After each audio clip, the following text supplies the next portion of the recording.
Be still, my child. Hello my friends, welcome back to another video. The 2000s were a real mixed bag in terms of horror content. I personally feel like there isn't a specific kind of horror that defines that era. There was a lot of teen slasher movies, haunted house movies. There was the boom of the foreign horror film, specifically the Japanese ones. And of course, during the 2000s, there was a lot of slop that was released, and also a lot of really good movies as well. But something I find in the 2000s is there's a lot of hidden gems that when we look back retrospectively now, they may have not been received super well, but they are actually really good movies. And speaking of really good hidden gems, today I will be talking about 2009's Jennifer's Body. Hi, I'm Megan Fox.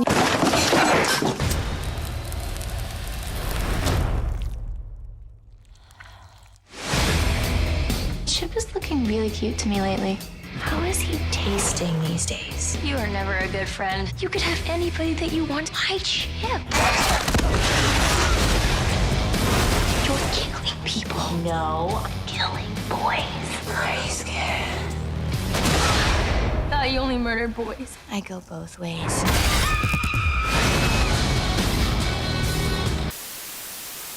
Message to anyone watching this, subscriber or new viewer. I've been captured by the furry regime and stuffed into a holding cell that oddly looks a lot like the inside of my cupboard. Yes, they've given me my camera and microphone. I didn't want to question their freaky furry minds at first, but they've informed me that I'm to deliver you a message. Told me the only way they'll release Alex uploads here is if you smash that like and subscribe button. I know God gives his toughest battles to his strongest soldiers, and you, my friends, are the strongest soldiers around. By the way, we're quickly approaching 100 subscribers, which is really cool. I know. Why would they want me to grow more powerful on YouTube? Well, it's simple, dummy. It's so I can spread their disgusting, furry message across the internet. Luckily for me, their primitive fursuits don't allow them to click play on YouTube videos on mobile phones, so they'll never see this part. The stronger I grow, the more I will fight back. Viva la résistance. Please, get me to 100 subscribers as fast as possible. They will release me, and I can continue my battle against them. They are threatening to stuff me in a fursuit if this doesn't happen quick smart, so please, I don't want to be prancing around like a pretty pony boy. I've got to go. I can hear one of them trotting down the hallway. Save me! Save the dream! Starring Megan Fox, Amanda Seyfried, Do I have lucky eyes? You have give us the ring, my precious eyes. and Johnny Simmons, even a bit of young Carl Gallner, who is a horror icon at this point. And directed by Karen Kusama. The movie was definitely not how you say well received, but especially lately I've seen a lot of positive buzz around this movie.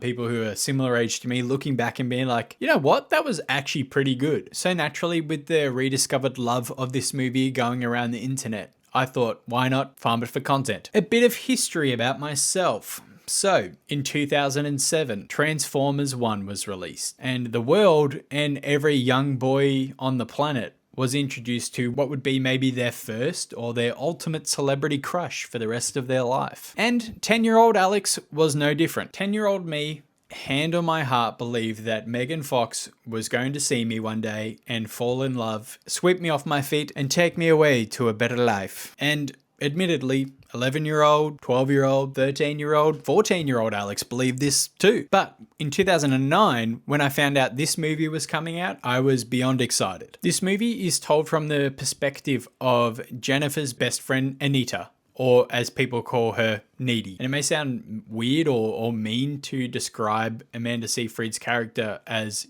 Jennifer's best friend, but up until the events of this movie, being Jennifer's friend is her identity. She may be the main character in this movie, but she certainly is not in the ecosystem of high school. She's a hanger-on, an extension of Jennifer. And it's pretty apparent, and it's sprinkled in throughout the movie, that Needy has some level of attraction to Jennifer, or a bit of a crush. I want a diamond ring, I want some bracelets and everything. Daddy, you better get the... And Jennifer definitely knows this. she feeds into it and uses it to her advantage at every point she can. It's a really, really toxic, one-sided friendship. Jennifer is perpetually negging Needy. Oh, you don't know what negging means? Somebody didn't read The Game by Neil Strauss 4 times when they were 19 years old in an attempt to learn how to pick up girls.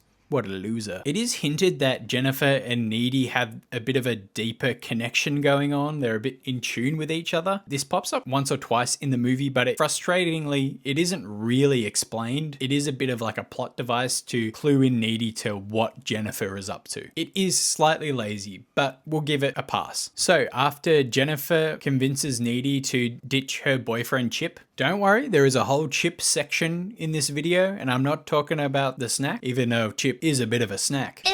But after she convinces Needy to ditch him and go to a bar to see some lame indie band, this movie really kicks into gear. The band is on a hunt for a virgin for an occult sacrifice in exchange for fame and fortune and success in the music industry. They choose Jennifer as their victim, but unfortunately for them, Jennifer certainly gets around. What? I'm not even a backdoor virgin anymore. So when she is sacrificed, instead of dying, she is essentially turned into a succubus who has a hunger for young men, and not a sexy time kind of hunger, more of a devour and eat them kind of hunger. She must feed on these young men to keep her beauty, her new abilities, and even just her general happiness and aura. This is the true power, complete in all its majesty.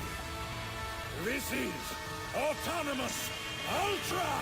And I think this is a good time to talk about Megan Fox. Throughout her career, she's copped a lot of flack for not being a very good actress and for her overall performances. Basically just being shoved on screen to be eye candy. And I swear I'm not glazing. Megan Fox is great in this movie. She has some of the absolute best line delivery in this film. It is a horror comedy, and specifically her delivery of comedic lines is great. She's really funny in this movie. She delivers these lines that are so mean, but she does it with such a straight face and no hesitation at all. And to be honest, I hadn't really seen her in a comedic role before this, as far as I can remember. She's just really fun to watch on screen. Not in that way, bonk, hit you with the horny stick. But I mean her performance. Like I mentioned, her character is such a bitch and so manipulative, but I can't help but like her. She just plays it so well. And I have no hesitation in saying that she absolutely steals every scene that she's in. And I honestly think it's a shame she didn't get better material throughout her career. She's having a bit of a resurgence at the moment, which is great to see, but I think she has so much talent, and it is a shame that studios and directors used her just for eye candy, because she can absolutely deliver a really great and funny performance. And overall, the performances in this movie are really good. Everyone's sort of playing a different stereotype of a high school student, especially that 2000's era, and they're all done so well and so tongue-in-cheek that it is really fun to watch. Not long after Jennifer is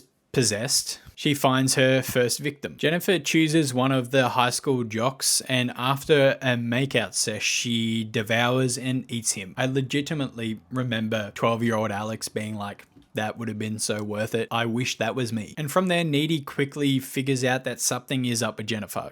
She's just not right. And that there might be a slight bit of evilness going on. For some reason, Jennifer has a bit of a complex when it comes to Needy. She seems to be targeting guys who are friends with her or interact with her. Just straight jealousy. Which, of course, towards the end of the movie leads her to Chip. Now, films of this era, and I would even argue current day, have this tendency to make that stereotypical boyfriend character an asshole or a loser or just bad in some way. And even now, watching this movie, it was so refreshing that Chip just was a good boyfriend. And Chip is just a pure soul. He genuinely loves Needy and seems like a nice, normal guy. I know, that's crazy to say in a horror film. And I've got to say, Johnny Simmons and Amanda Seyfried have great on-screen chemistry. They are a really believable, sweet, young couple that really loves each other. What the fuck? Is this allowed? What the fuck? Is that allowed?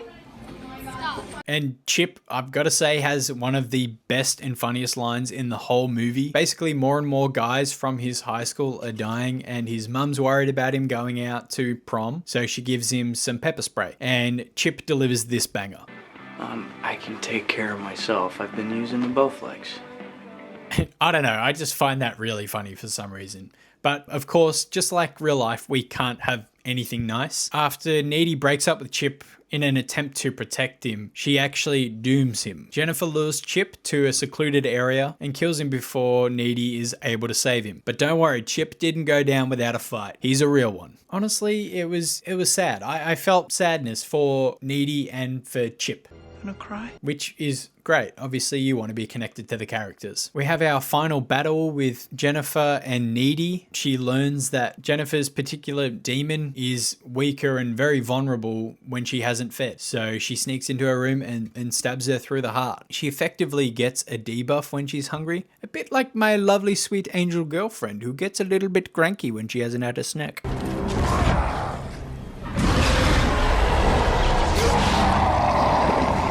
And I will admit, this movie's finale is a little bit underwhelming. It doesn't really crescendo. It's not bad, it's just a bit meh. It was all a bit too easy in the end. Don't get me wrong, I really did enjoy this movie overall. And I'm glad it seems to be getting a bit of a second wind in the horror community. It's right on that cusp of the late 90s and end of the 2000s where movies just had a particular look and a particular vibe to them. I really do enjoy that kind of movie. And maybe it's just me being old and nostalgic, but I just feel like movies are too polished and clean now. And movies in the 2000s just had like a level of grit to them. It's just a very nostalgic feeling for me. Like I've mentioned a few times, this movie is classified as a comedy horror. On the comedy side, it definitely delivers. There's some really funny lines in this movie. Just the delivery and the straight face of Jennifer and Chip being an absolute cutie pie. Yeah, it made me laugh. And it features some, let's say, really creative and possibly very outdated,